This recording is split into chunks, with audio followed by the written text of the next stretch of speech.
demo now of how the SMARTRISK tool works for excipient risk assessment. So we're going to start with our company. So we're in company 1 for the purposes of this demo.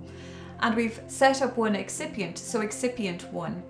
So I'm going to go into my excipient now, and excipient 1 with code 1234. And we have a manufacturer set up for that with the manufacturer address. So we go into this excipient, and then from the dashboard for the excipient, firstly we can see the excipient information. So the excipient name, the code, the description of the excipient, and this gives you information on the proportion within the formulation and also any other information about the excipient, like is it from an animal source. We have the manufacturer here, the formulation that this excipient is contained in, and we can also add attachments. So now we go up to the Assess button, and this will allow us to assess our excipient. As we can see from the excipient dashboard, we have version 1 here has been created, and we want to check in that excipient assessment. So we go into the excipient risk profile here on the top bar, and this allows us to go through all of the risks associated with the excipient, and we give each of them a score of high, medium or low based on the information that we have on the excipient. And these metrics are based on the EU guideline. We have one formulation here set up, but you can have numerous formulations. And if you have several formulations, you always select the risk associated with the highest risk formulation. So we're going to start off here with potential for TSE contamination, and we're going to say, because it's not from an animal source, that we will say that this is low.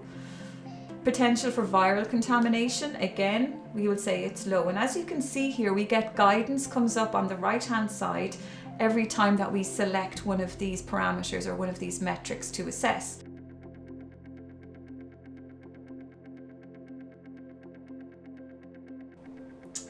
And I'll just get to the end here. The top bar here, which is the summary of the assessments that we've just performed, shows a total of high risk areas of 1, total medium risk areas of 6, and an RPN of 26. And our risk indicator is high because we have one area that is a high risk. We chose pharmaceutical form and the use of the medicinal product as high, but you can select low if this is an oral dose product or if it's a product that is not going to cause an inherent risk due to the form of the pharmaceutical product. So we might change that down to low, considering we have maybe an oral dose product, and we can see now that the risk indicator has changed to medium, and this is based on a total of 6 medium risk areas. So once that is complete and you've got all of your rationales filled in, you've followed your guidance, you then save your changes. So after you've saved your changes, you now want to go on to GMP Controls. And the GMP controls are where we select the controls that we would like as a manufacturer or as a marketing authorization holder for our suppliers to meet. So these are the GMP controls that we feel are required for this excipient. And as you can see, we have a list here of the potential controls that you could implement. You can go down through this list and define which controls that you feel should be applied for this excipient.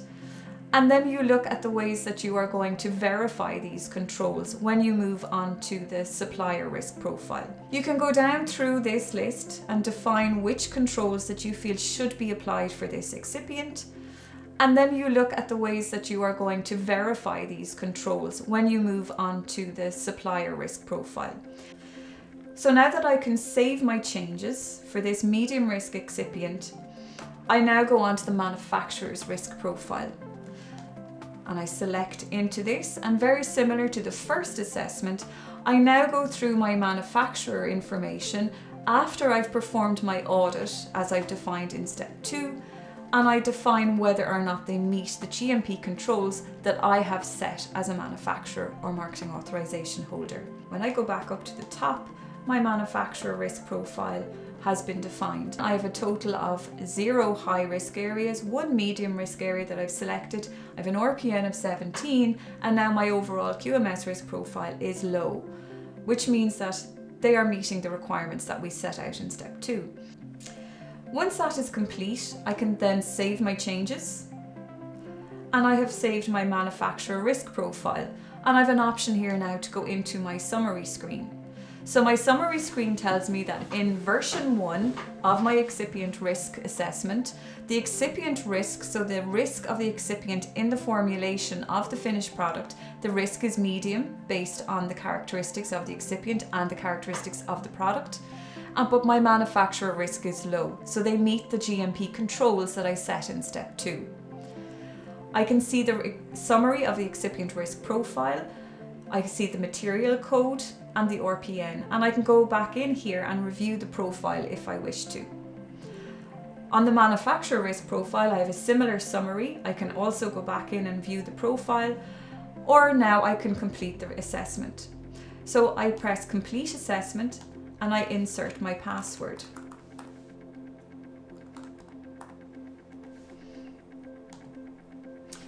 Once I input my password, this gives a signature and a date timestamp for the generation of the reports, and therefore it's controlled in terms of who generates the report after the assessment. So now you can see that I have my reports, I have a summary report, and I also have a full report.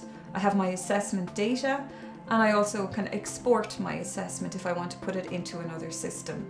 The assessment data shows your audit trail, and there's a full audit trail behind the SMARTRISK system. Up here I can see that now I have completed version 1. It was completed on the 25th of November 2020, and what my excipient and my manufacturer risk profile is. If I want to reassess the excipient, I can press reassess. I need to give a rationale, so an update. And when I press reassess, it'll bring me back to the risk profile. If I want to just correct something in the previous assessment, I can go into reopen, I can change a spelling or update something maybe that I didn't input correctly the first time, and I don't have to do a full reassessment. I hope that this demonstration of the SMARTRISK tool was beneficial and would help you see how it can be of benefit to you in your excipient risk assessment. If you need any more information, contact PharmaLex and we can help you go through what you may need, what your requirements are, and if you would be interested in implementing SMARTRISK, we can help you along the journey.